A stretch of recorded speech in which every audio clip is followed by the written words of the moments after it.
Hey, good morning. And I mean, good morning.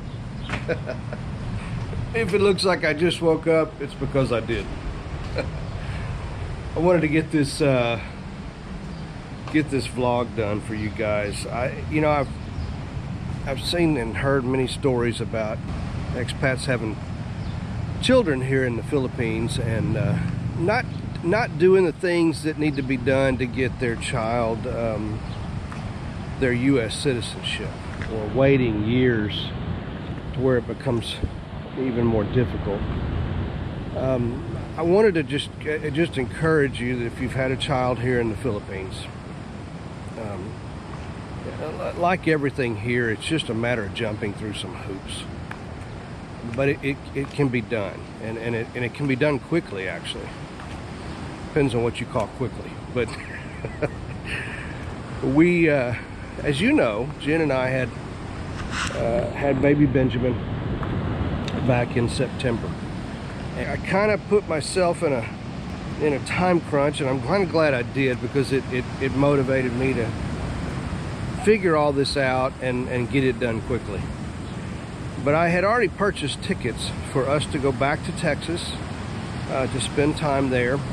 And so Benjamin was born early, earlier than we expected anyway. Wasn't a premature child, but he just was born sooner than the doctors thought that he would be. September the 6th. Once he was born, Jen was in the hospital maybe 3 days.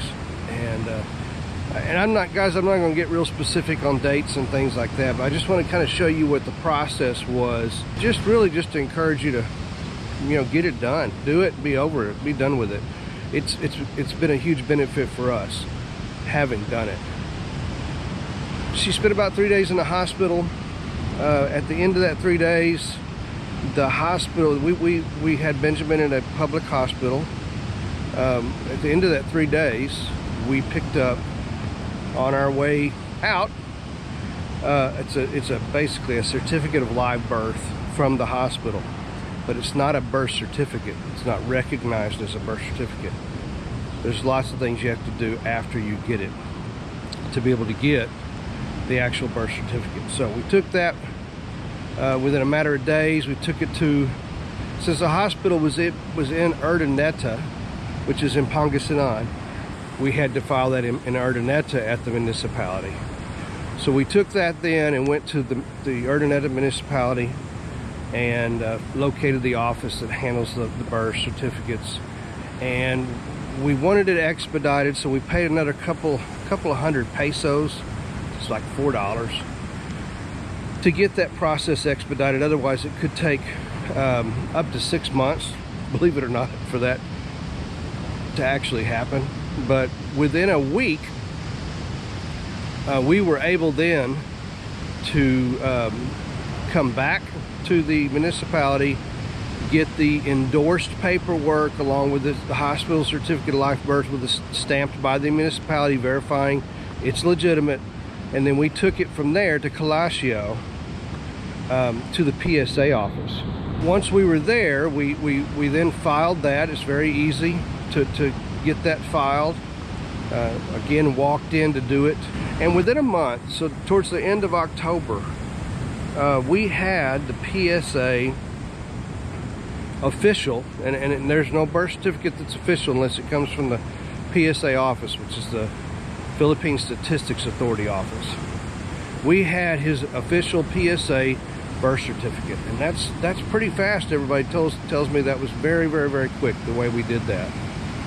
From there, once we had that, we took it to the DFA office in Paniqui, the Department of Foreign Affairs.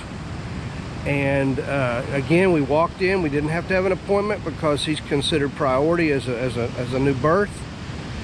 And we filed the PSA and his paperwork to be able to get his Filipino passport. And that happened, again, very quickly. I can't remember the exact number of days that it took. I think a couple of weeks, maybe 10 days to get his actual passport. So now we're into the first part of November. And once I had the passport and the PSA official birth certificate,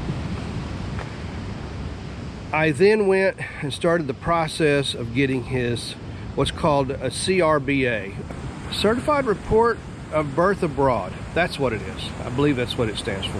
CRBA, Certified Report of Birth Abroad. So I had that. What I did is I decided to do it online. There's a paper-based version, but you know, it becomes difficult when you're overseas doing some of that. So they do have an online option to be able to make that report of live birth, or birth abroad is what it's referred to. So I researched that, and I found out I had to register on the etravel.gov site. Once I was registered on that, it allowed me to actually do the CRBA online. And so it's you know, it's a form. You need, you know, several things. You need to upload the PSA birth certificate and parents' passport and that type of stuff. So there's lots of things you do and fill out, basically proving that, you know, you are a U.S. citizen, you are the parent of this child, they were born abroad, where were they born, and that you're, you know, claiming citizenship for them. So that's what that form basically did. So I got all that done. Took maybe 2 days. You know, if I'd had everything together that I needed, it would have been a matter of an hour or so to fill that form out. Got it done, got it uploaded, and then I waited. And again, this was in November. And then the next thing I got a response saying that the form is accepted, and then I could now go online and schedule for an appointment at the U.S. Embassy for the interview. Problem is, the U.S. Embassy in Manila doesn't have the online appointment capability. I found that out kind of the hard way. That you can find the appointment calendar on their website, but there's nothing there. And of course I panicked thinking, well, God, you know, I went all the way out to May of 2024. They had no available slots. So I got to reading a little bit more on their website, and they want you to email them with the request, a copy of the CRBA having been accepted online is attached, and you email them letting them know you need an appointment. So I did that. Again, a little work's required here. You got to read between the lines. You got to read the small print. They don't make things, unfortunately, easy for you. So I sent that email, and maybe within a matter of days, I got an email back saying, not asking me when I wanted to come, but telling me your appointment is on December the 5th at this time, December the 6th, excuse me, on his month anniversary. So that would have been his 3-month anniversary. So that was when the appointment was scheduled for us at the U.S. Embassy in Manila. And then there's a whole list of things that they want you to bring. They want you to bring originals of everything you uploaded for the CRBA, 2x2 passport photos of both me and Jen and him. Just lots of it, but it's all there. I'm not going to list everything it is that you need, because that could change literally overnight. So you need to take what they send you and make sure you have everything that you've got. You're just going to make life difficult for yourself if you don't bring it all. So just make sure, double check, triple check, you got everything you need. And then we went, and since the appointment was at 7 o'clock in the morning in Manila, we stayed the night before. It was his month's anniversary, so we just kind of made it a celebration for that, along with his interview at the embassy. So we stayed at a hotel the night before. We went to the embassy that next morning. That process actually was fairly straightforward. We showed him the copy of the letter showing we had the appointment. We bypassed all the lines outside the embassy, went right in the door as a U.S. citizen, went upstairs, it's on the 2nd floor, went to the had a number Our number was called. We went to the window. The lady asked to see certain documents. I gave all that stuff to her, and then we sat down. And we waited for a little while. In the meantime, while we were waiting, we went and paid the fee, because it's you know, US always has a pretty big fee. I want to say it's like $185, but I could be wrong. Just it'll tell you how much that is on the website. Plus the shipping fee for once they actually do the CRBA. And we also applied at the same time for a passport for Benjamin, because we knew we'd be needing it to fly home to Texas. And also we applied simultaneously for his Social Security card. So all that was done at the same exact time. So we went over and paid Air 21, which is the shipping that they use, shipping company they use. It's right there on the second floor. We paid them, and then we went back and we waited. And, you know, watched one couple after another go in for interviews and this type of thing. When we got called, it was just come to this other particular window. A lady was there, and you know, she asked me one question: why did you give birth in the Philippines? Because she could see in my passport and whatever that we had just been in Texas. And bottom line is, my wife says, well, we have no insurance in the U.S. And the lady didn't even hesitate. She said, oh, okay, I understand. So she was the actual officer, very, very, very kind person. But she said, you have everything together. I have no other questions for you. You have more than proven everyth's legitimate here. And congratulations, Benjamin. Raise your right hand, Mr. Baker, Miss Baker. They took a little oath.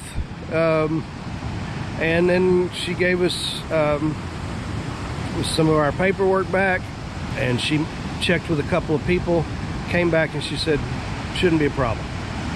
We'll have you your passport, your CRBA, everything will be to you before you take your flight. And then sure enough, it was. We already have Benjamin's passport. So he now has a Filipino passport. He has an American passport. He's a dual citizen. Social Security card's coming. Actually, I believe I had it delivered to our permanent residence in Texas, so it'll be there when we get there. There's no need to actually physically have it right now. And we have the CRBA certificate. So it's all done. Benjamin's taken care of. And all that got done, passport in hand and everything, before Christmas. So maybe about the 15th of December, I think. Excuse me, we had everything for him. So October, November, December, September, October. So 3 months from birth to having it all finished. Based on what everybody tells me, that is very fast.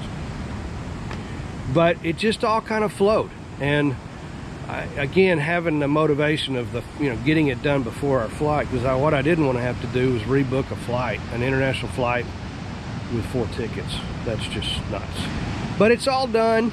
Everything's good. Everything's taken care of, and we're ready to go see Mom and Dad, and they're excited about seeing us.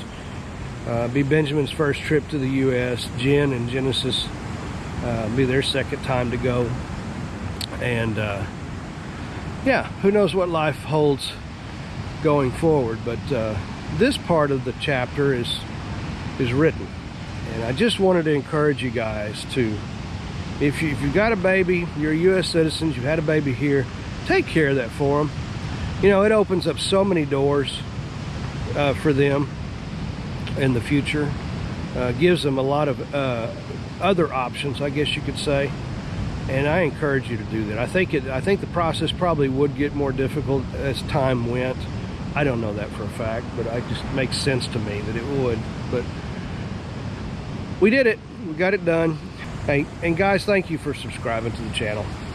Always appreciate that. Thank you for the likes. Thank you for the awesome comments. I've been working really hard to try to keep commenting on everybody's comments. I don't like to see a comment on there that I haven't commented to, so or replied to. But we came here to this. It's called Dianao Beach Club and Resort. It is in the middle of nowhere. It's on the east coast of Luzon, central Luzon, several hours north of Belair. If you know what Belair, Aurora is, Aurora province. This is also the Aurora province. The road getting here is a great road. It's a very good road. It's just windy. I mean, it makes Baguio look like a straightaway, if you can imagine that, if you've been to Baguio. So it is the windiest road I've ever been on. So there is no driving fast. So when Google Maps and Waze tells you it takes 6.5 hours to get here from our home, normally I'd take a couple, I would take a couple hours off of that because I drive pretty fast. But I couldn't do it on this one. We wouldn't have made it if I had have. So it took 6.5 hours to get here. But I will tell you, I am so much love this resort. My wife and I both do. It's small, it's tiny, it's got nothing but casitas. If you know what casitas are, it's not a hotel type resort. It's small, but it's got everything you need. It's got a pool, infinity pool, jacuzzi, incredible beach, which we hadn't seen another person on this beach. And it's just got crazy wave action from the Pacific. The water is the perfect temperature. It was sunny the day we got here. Now, you're on the coast, so the weather changes pretty quickly, but it was sunny yesterday, and the day we got here. Yesterday got cloudy, but with breaks of sun. And you ought to see, these waves are just incredible. But my son and I got out, and we didn't go out there. I'm not that good of a swimmer, and I got bad knees. And so we just, we went in about waist deep and enjoyed the water. Threw the football for a while, and we've had a good, we've enjoyed the pool. They have a restaurant here called Mihasa. Good food. We have that's our casita right there. And the people, the staff have been just incredible. If you're looking for an off the beaten path, unbelievable beauty. I mean, just look at this place. Super laid back, super quiet. Even if it were packed, we're the only people here. We're the only guests at this resort. So that's what we're doing. This is why I did the vlog today, was just to have a different backdrop for you guys to see. And I hope something I shared with you helps. If you have specific questions about the process that I didn't, maybe I missed something, happens, or maybe something I said confuses you, or you find something different than what I've told you, don't hesitate to comment. And I will. We also have an email address on our YouTube page that you can email. Jen will forward that to me. It always goes to her, but she'll forward it to me, and we'll help you any way we can. But that was it, guys. I'm not exaggerating the process. I'm not downplaying the process. It is bureaucratic in nature, which most government things are.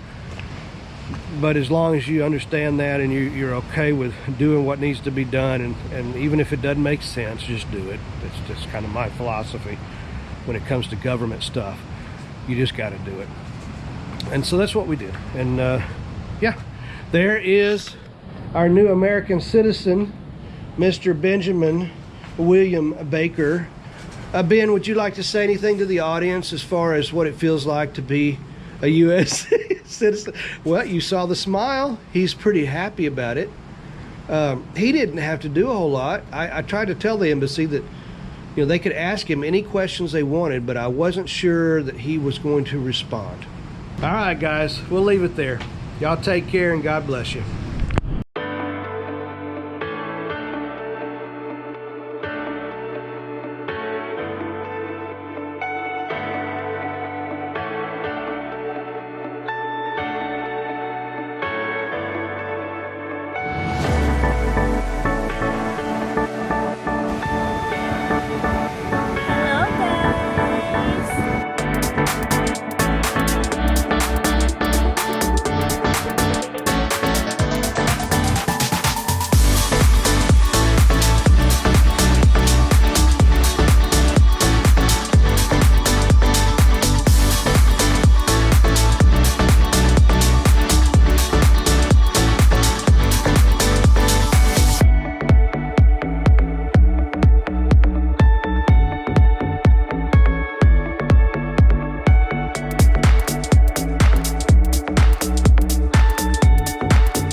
the Philippines.